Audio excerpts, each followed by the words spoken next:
Happy birthday. Take good care of this gift, okay? Thanks, Dad. A man hands a gift to a young girl, who accepts it with a smile. A woman, seemingly the mother, watches them fondly. The sight of the family enjoying quality time together seems to bring a smile to the faces of those around them.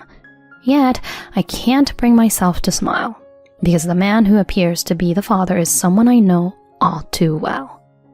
Approaching the family, I say, "Looks like you're having a great time, but today is the end of it."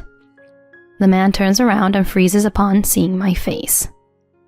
I'm Alexis, 32, a nurse leading a busy life. I met my husband Sean, 2 years younger than me, when he was hospitalized with pneumonia in my hospital. Sean, sociable and liked by everyone, including nurses and other patients, drew me in with his ability to light up a room. Despite my more reserved nature, we quickly hit it off, dating and smoothly transitioning into marriage. He's a regular office worker, but as a nurse with night shifts, our schedules often conflict. Yet we've managed to support each other through it.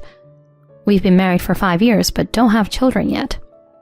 We do want them eventually, but he always says, "Let's wait patiently, as children are a blessing."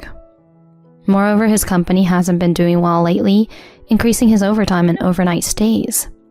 His travel for work has increased, drastically reducing his time at home. Working nonstop, he had me worried about his health.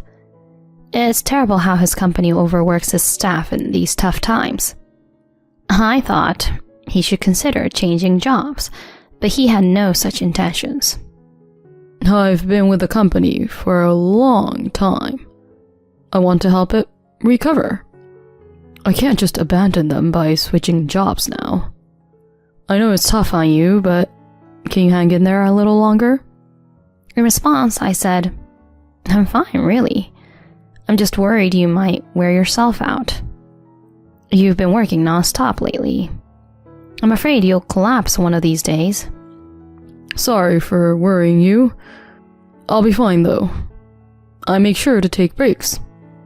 Once things settle down at work, let's go somewhere together." He seemed committed to his company, so I decided not to push the job change. Little did I know that it was all a lie. He seemed to find fulfillment in his work, and I too took pride in being a nurse. It's fulfilling to see patients I've cared for leave the hospital in better health. Some patients, overwhelmed by illness and stress, become frail. While severe cases are handled by counselors, we nurses often offer advice and a listening ear to those with smaller concerns. For example, an elderly woman worried about not hearing from her son, or a man anxious about his unmarried daughter. And there are even cases like, "I got married but then quickly divorced. What should I do?"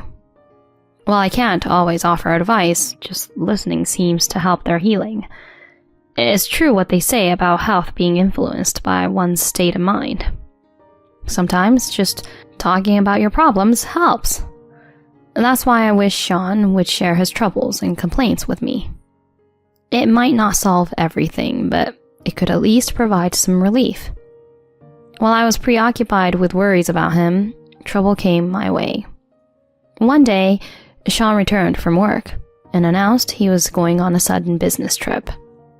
That's so sudden, especially on our anniversary. We won't be able to celebrate. "It's unfortunate, but I can't help it with work being so busy. I'll be gone for about 3 days, so please get my clothes ready." I was annoyed about his indifferent attitude. It wasn't his fault that work fell on our anniversary, but his lack of apology or remorse bothered me. I had planned a special dinner and wine for us since I was off work. Disappointed, but not wanting to complain, I asked him, "Where is this business trip to?" "California. There's a meeting with a client there." "Be careful.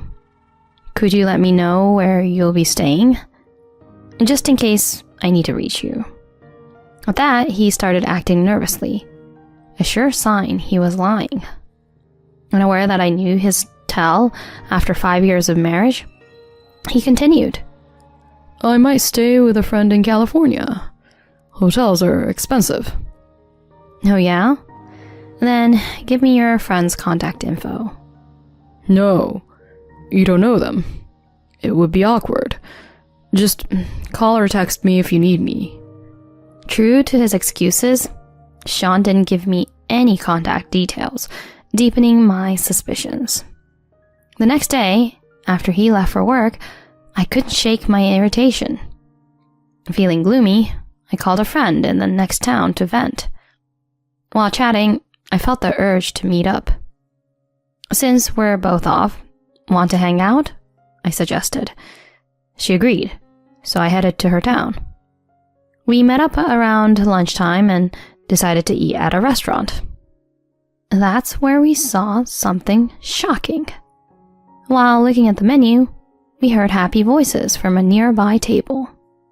Turning, we saw a family of 3, apparently celebrating their daughter's birthday. Happy 6th birthday, Zoe. Thank you, Mommy and Daddy. The father, beaming, hands his daughter a gift, which she happily receives. The mother watches them with a loving gaze. It's undoubtedly a scene of a happy family. I suddenly notice the father's face and am shocked. It's Sean, who's supposed to be on a business trip.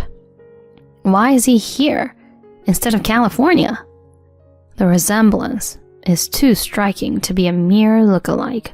He's even wearing the clothes I prepared for his trip. It's definitely Sean.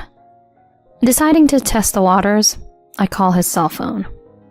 The man steps outside to take the call, and sure enough, it's Sean who answers. Hey, what's up? I'm at work right now. Don't call me suddenly like this. It's indeed my husband. That jerk. I had so much to say, but I held back. Sorry, just checking if everything's okay over there in California. How is it? Yeah. It's warm here. Sean lying so easily. He said he was busy with work and quickly hung up, returning to his table. I was at my breaking point. Unforgivable. I approached the family's table and said, "Looks like you're having a good time. But today is the end of it." Sean turns pale as he sees me.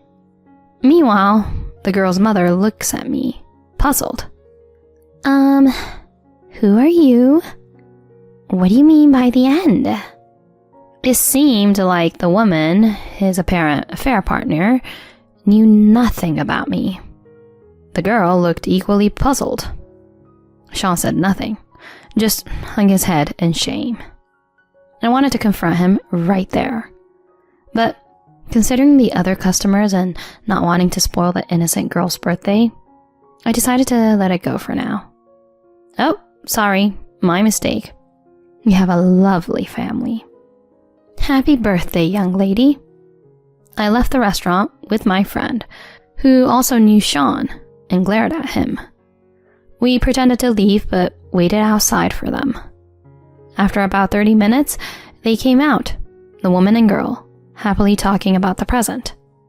Sean forced a smile, but seemed strained.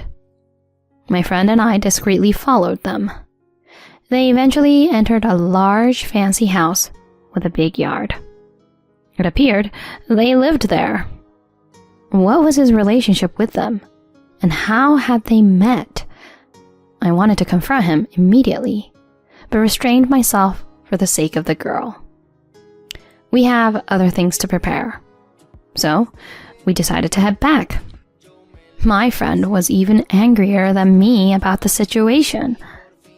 I'm in shock by his betrayal, but hearing my friend call Sean the lowest of the low lifted my spirits a bit. She offered to be there for me when we have our talk. I was grateful for her offer, but didn't want to get her involved any further, so I declined. Even so, she said, I'm here to listen if you ever need to talk, and squeezed my hand tightly. It seems I was unlucky with my husband, but lucky with my friend. I tried calling Sean and sending him messages several times, but he ignored them all. Ignoring me won't change the fact that I saw him. He might try to claim that it was a case of mistaken identity, but I won't let him get away with that. The next day, I staked out Sean's mansion again. After confirming that the girl had left for kindergarten, I knew it was the right time. I rang the mansion's doorbell, and the woman from the restaurant appeared. She recognized me and asked in surprise, "Are you the lady from yesterday?" I didn't waste any time and said, "I apologize for bothering you yesterday. Actually, I recognized the man you were with and had to speak to him. Could you call him out for me?" The woman looked troubled, but eventually she called Sean. When he came out, he turned pale upon seeing me. His eyes darted around, showing his nervousness. Without hesitation, I confronted him directly. "Sean, what the hell is going on? Explain yourself." Then, unbelievably, he pretended not to know me. I'm sorry, but who are you? Don't call me by my name so casually. What? What nonsense are you spouting? Cut the crap. Excuse me? I don't know any woman like you. If you keep this up, I'll call the police. Please, leave now. He continued to feign ignorance, an unsightly act. I was boiling with anger. Just then, someone shouted from behind me. You shameless, foolish son. What are you doing? That's right. How could you, with Alexis here? Sean's face stiffened as he saw who was speaking. Mom? Dad? Why are you here? Indeed, it was Sean's parents who were berating him. Behind my in-laws, my own parents were glaring at him. I had called them, thinking it's better to have more support in confronting him. What followed was chaotic. My father-in-law hit Sean, and my mother-in-law beat him with her bag as he fell. My parents kept cursing him, and the woman looked flustered by the scene. I just watched silently, making no move to help him. Finally, to avoid causing a disturbance in the neighborhood, the woman shouted, "This is causing too much trouble," and led us into the house. Once we calmed down, I asked about her and Sean's relationship. Her name was Amy, and the girl was her daughter, Zoe. Sean had been dating her with the intention of marrying her. Amy was divorced, and Zoe was her daughter from her previous marriage.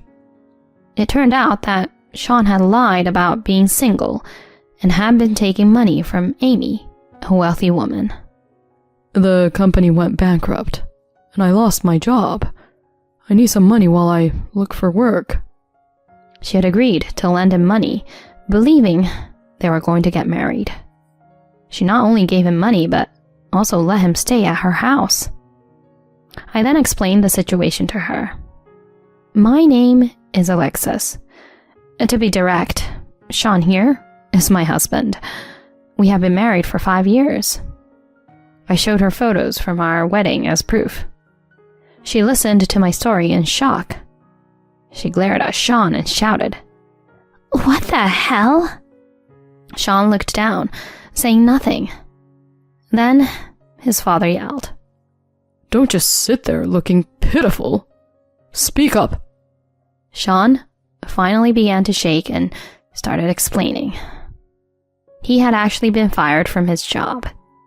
The reason was embezzlement at his company. He had been purchasing personal items with company funds and falsifying receipts to pocket expenses like travel and business trip costs. He managed to avoid police involvement by repaying the full amount embezzled, but this left his savings from before our marriage completely drained.